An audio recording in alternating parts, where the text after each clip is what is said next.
Gold and silver have grabbed investors' attention again, not just because prices are rising, but because the moves have been anything but smooth. Big gains have come with big swings, underlying that safe haven assets can still test conviction.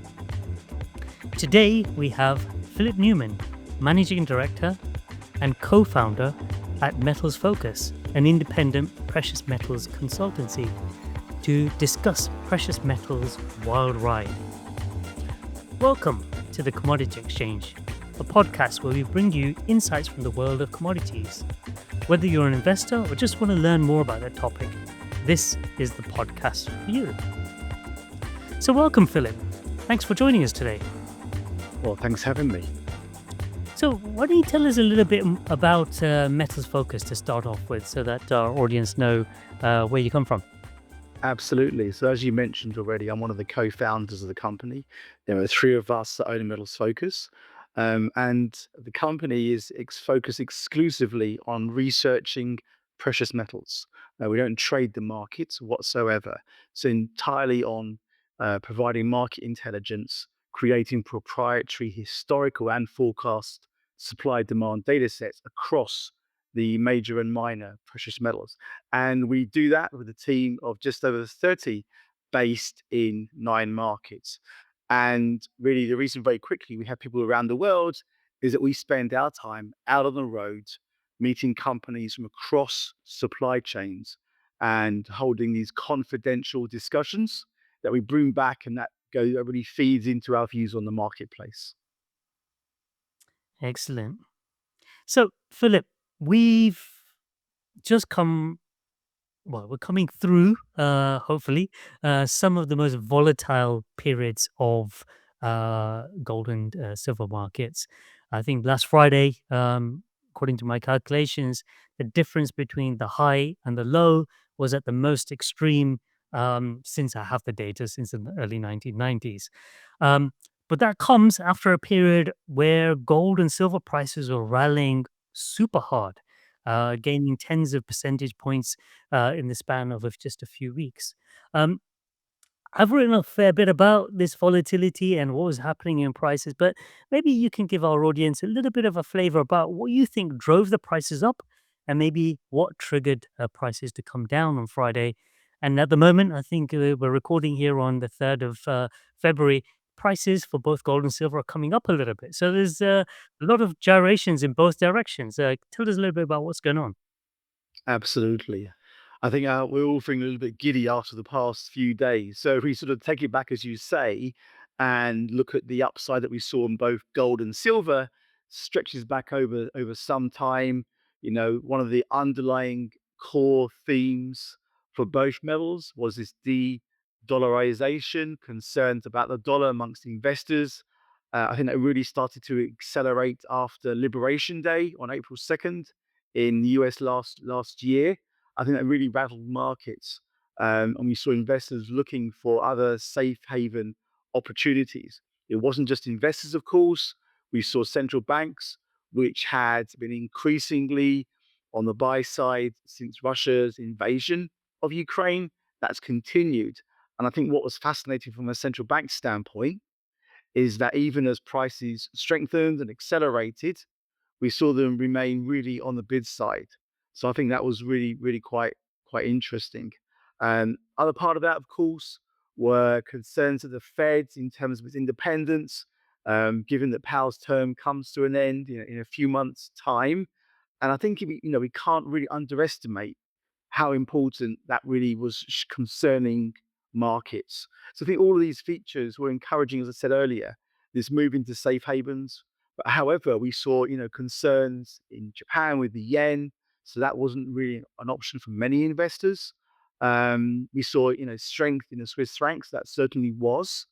But given in the scheme of things, compared to the bond markets, for example, Nitesh, we know how small gold and silver markets really are. So it doesn't take much coming in to really drive prices higher. I think the other thing really, which was silver specific, and this really kicked off in October last year, was this liquidity crunch. I guess we can go into in a bit more detail if that's of interest, but ultimately you had this a sharp drop in the availability of metal in London that could be mobilized, that could be lent to the markets. But we also saw gold really accelerate in October, and that carried through, as you've seen, into January. Although these underlying reasons remain, I think it's fair to say that bubble-like conditions developed. You just saw, they broke through new highs.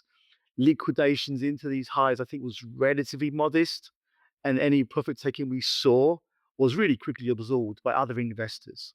So, and I think also, there were dismissing stories that may have been metal negative, really, latching onto stories that were, say, gold and silver positive. And I think in that sense, a correction was likely. It was just obviously impossible to cause or to call the time of that sell off. Yeah, excellent. So you talk about the liquidity issues in silver. Maybe we can talk a little bit about that. I mean, firstly, how what's the comparative size of the gold and silver markets, right? I guess that puts a lot of context into place. How much more liquid is the gold market than the silver market? I mean, it's the valuation exceeds it really quite considerably. So I think it's difficult to compare the two in that regard. So it is far more liquid than we see in silver. But having said that, both are still relatively small, and so again, having just a few percentage points in terms of investors reallocating from bonds or treasuries, whatever it may be, into gold and silver has that more than proportionate effect that we see in precious. Yeah.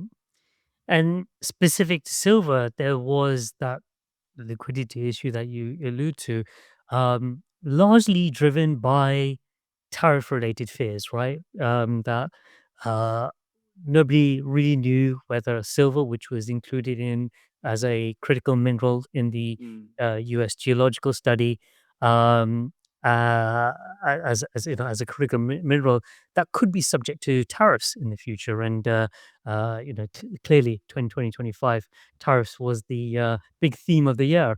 Um, could you explain a little bit about what that meant for silver specifically, and how that reallocated silver across the world? Well, in particular, in the run up really to Liberation Day and thereafter, we saw significant flows of silver onto the CME in New York, or into CME approved vaults, I should say. That a lot of that was coming out of London, but there are a range of other locations as well. And the need to get it into New York quickly, we saw some of that arriving by air rather than the traditional sea route. So that was really quite interesting. But that, of course, is drawing liquidity away from London. And you're absolutely right. Those concerns about tariffs meant that those holding silver were very concerned about moving silver out of the CME just in case, because of that uncertainty of what Trump may do. So that was a significant headwind for the market, and that meant, therefore, that there was, what developed was this pinch point in London, and that was really, I guess, for well, three reasons. Firstly, the flows into the CME away from London. Secondly, regarding exchange traded funds, you have about half of the silver that is in ETFs globally. That's about, I think, 1.3 billion ounces. This memory serves me. About half of that is custodianed in London. Um, and so because we've seen, exceptionally strong demand, especially last year for silver ETFs, that meant you effectively had this transfer within London from unallocated to allocated. In other words, the silver that's backing those ETFs, by definition, cannot be mobilized, it cannot be lent to the market. The third factor was the strength at times of Indian silver demand.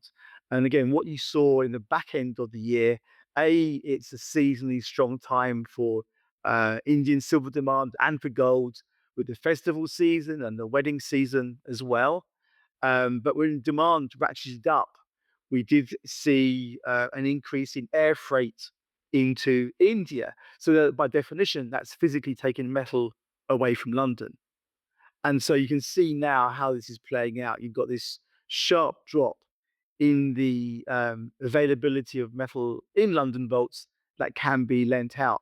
And what we remember from mid-October is this surge in lease rates. For a few days, we had silver lease rates hitting 200%.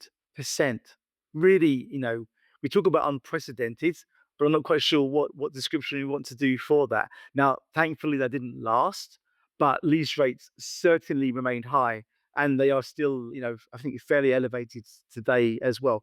Nowhere near that. So maybe we were around, I mean, I haven't checked recently, but probably around the 4 or 5 to 6% level for short-term rates. Um, we may think that, I mean, that is high historically, and it's also a challenge when silver is around the $80 level as well. Wow. And so in the silver markets, looking at the European and US exchange traded products and looking at COMEX positioning, well, on the ETC side, we've seen more or less outflows for the last 3, 4 weeks, and COMEX positioning looks quite soft, which indicates that all the demand is coming from elsewhere. And I think you alluded to India, but are there other pockets of huge strength? And how effective has that been in absorbing the outflows from elsewhere? Sure. I guess taking those one by one, I think the outflows from the CME, I think that reflects I don't want to use the word certainty, but I think there's a bit more of an understanding of what's going on in the US, even though we were waiting for the Section 232 announcement. You touched on earlier, Nitesh, that the USGS designated silver as a critical mineral, but we were just waiting to see what that meant. But you're absolutely right. You've had a substantial outflow from the CME.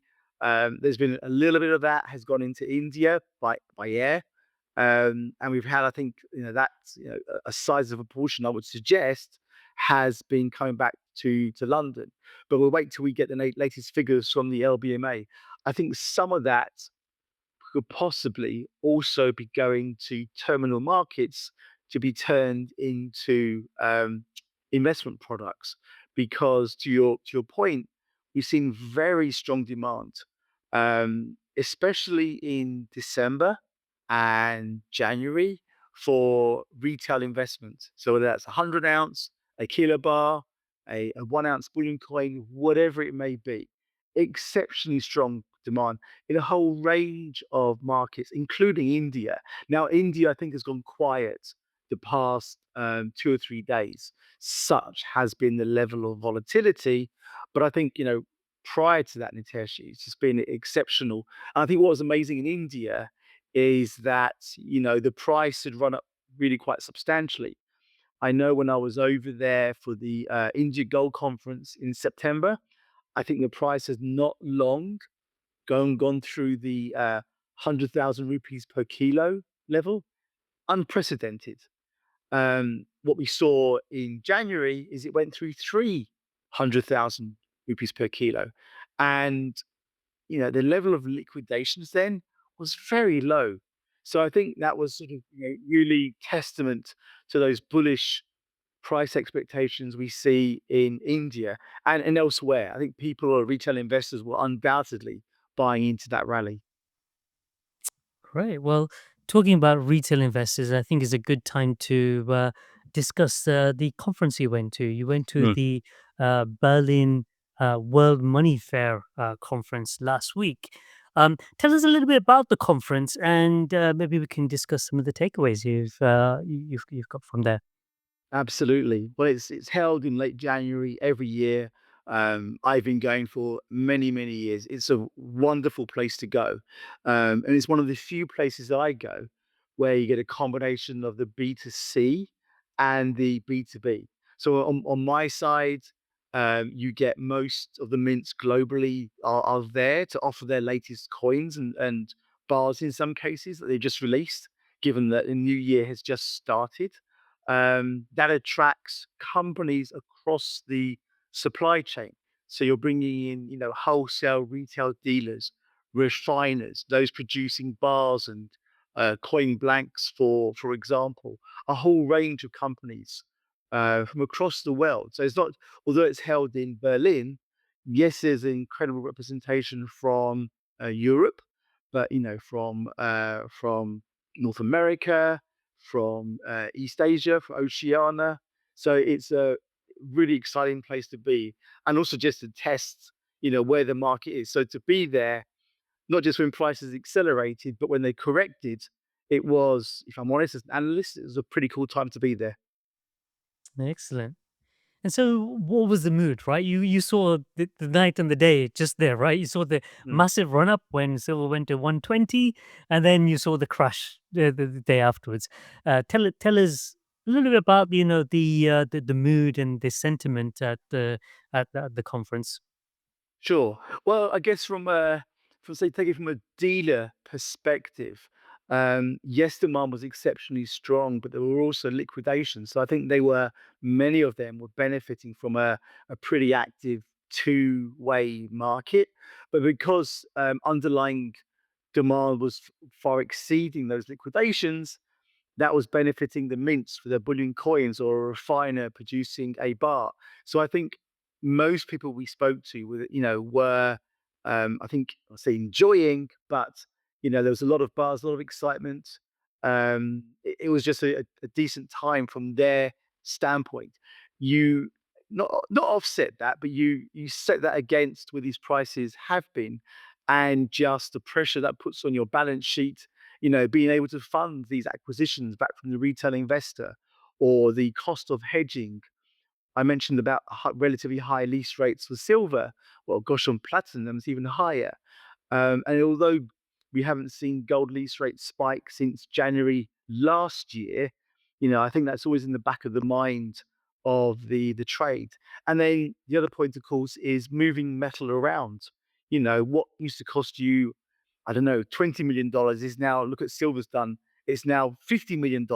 So you've got increased insurance costs, liability of that, or pressure on the credit lines you have from the banks as well, which, as you know, are in value terms, not ounces. So there were those challenges, but I think I wouldn't say they welcomed those challenges, but given the strength of what they were seeing, it was something that they I think they were it was something they could contend with and manage, broadly speaking.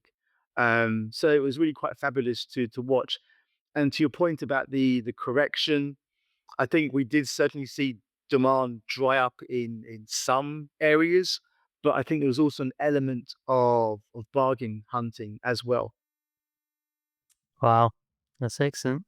So, you also discussed a bit on India earlier, but I guess one of the concerns for the market with the budget that just came out was, would there be any notable changes to tax treatment of gold bullion or coins? Um, how's that fared? Has there been anything of note there, and has the absence of anything or the crystallization of anything affected market conditions? Sure. I think, it was something we're still digesting, but at first blush, I think the market was quite concerned that the government would increase import duties.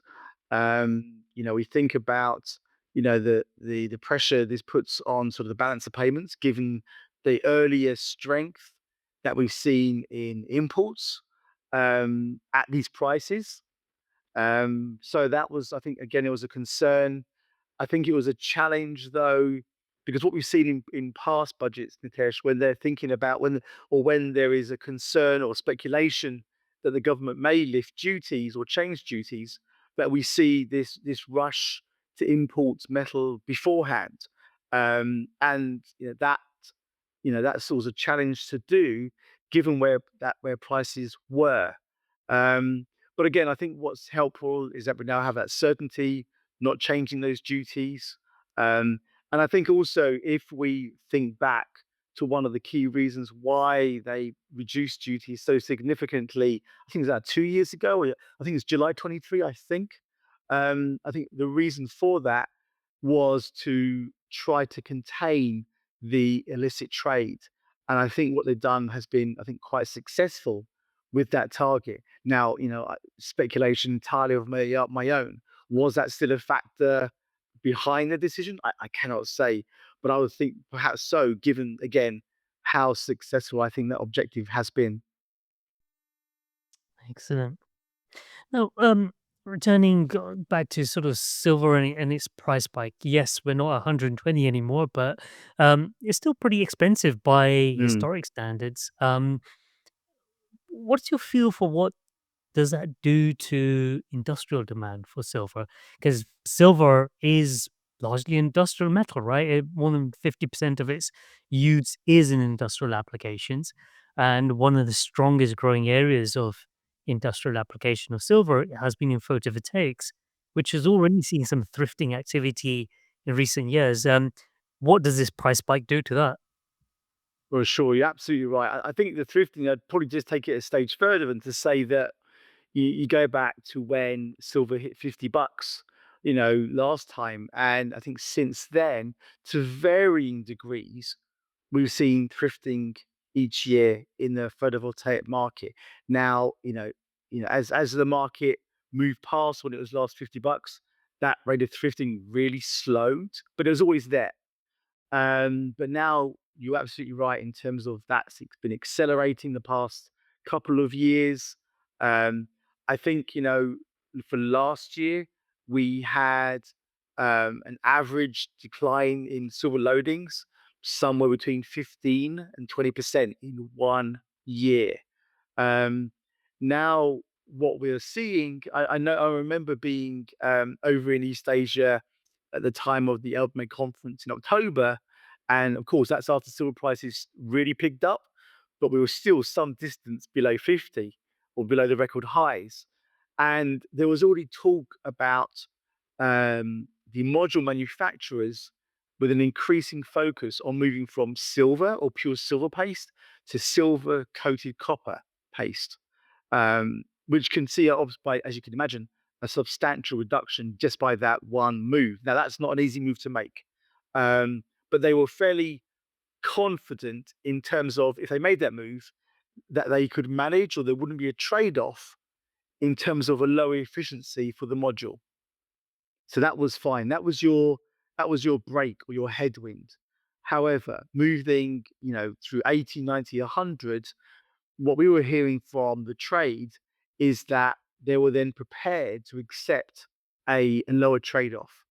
Sorry, accept that trade-off to lower efficiency for copper. And so we've seen some announcements being made in recent weeks for some, fairly decent size or some of the, larger module manufacturers or mainland China of moving from silver to copper.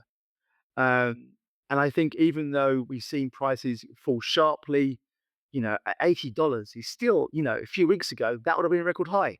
So I don't see that changing. And even let's just sketch out a scenario in test. Let's just say that prices were to hold 80 in flat line. The trade would still be really, I think, very mindful that, well, we've hit 100 once, we can do it again. So I think that rate of thrifting accelerates. I think we will see a very sharp drop in the amount of silver going into photovoltaics this year. And I think that drop will continue. So, in a sense, you're getting this growing dislocation. In other words, we're still seeing new installations ramp up year after year, hitting new highs. But I think, we hit record silver demand in 2024 in photovoltaic. And I think those days are now behind us. Wow. And how easy is it to move away from silver in other applications, right? So we're seeing increased use of silver in cars and other electronics. Um, I guess they're using small amounts. Is there enough incentive to move away from silver elsewhere?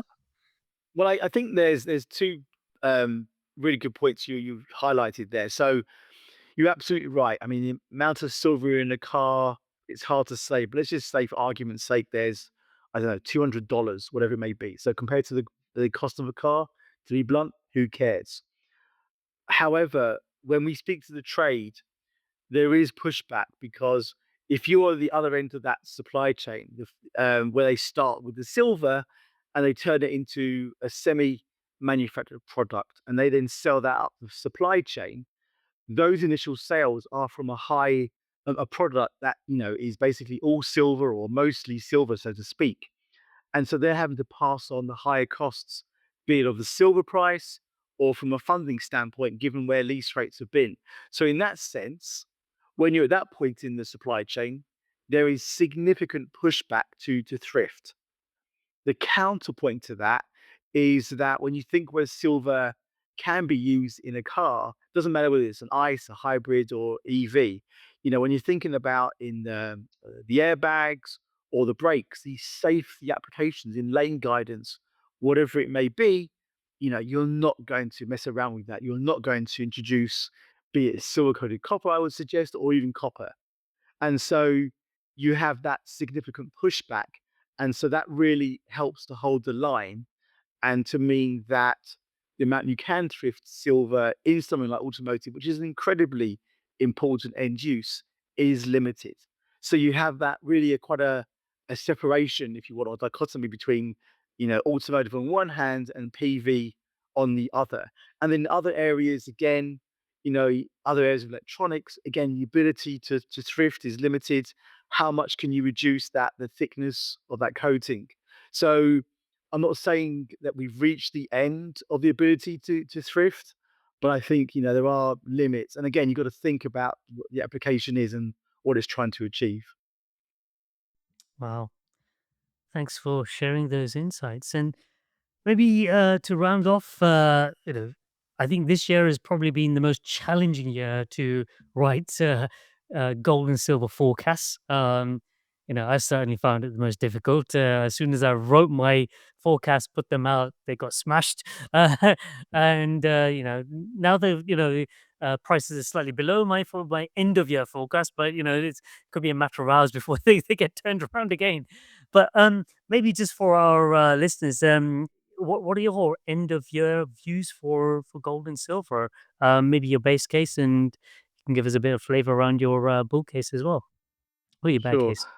Yes. Well, I think it's always easy to say after the fact, but we do think that prices will remain volatile. We don't see that necessarily changing. Having said that, I think a lot of the factors that underpinned the gains last year remain intact. Probably the one that's been taken away to some extent is how the markets are viewing the new chair of the Fed, or the new likely chair of the Fed. And I think obviously we've seen the dollar recover some lost ground, but the fact that Trump is still prepared to weaponize tariffs, there is still uncertainty in terms of his worldview, I would suggest. So I think that will create or continue with pressure on the dollar, encourage central banks to continue buying. On the silver side, although, as I mentioned, liquidity is much easier, it doesn't take much to sketch out, a recovery in ETFs, Indian demand picks up again, liquidity crunch returns. So I think these factors will remain close to the surface. So our base case I think, is very quite robust. We can see gold perhaps nearing the $6,000 level before the end of the year, and silver perhaps around the 120. So I think ultimately, um, you know, the I think from today's level, I think I'm trying to think what the gold silver ratio is today, but I think we'd see it easing back a little bit, but not perhaps getting back below, or for any period of time back below 50 that we saw. I think the on the bear case, and I think is we are looking quite far out though. So we're thinking about the midterm elections in the US, as you know, slated for early November.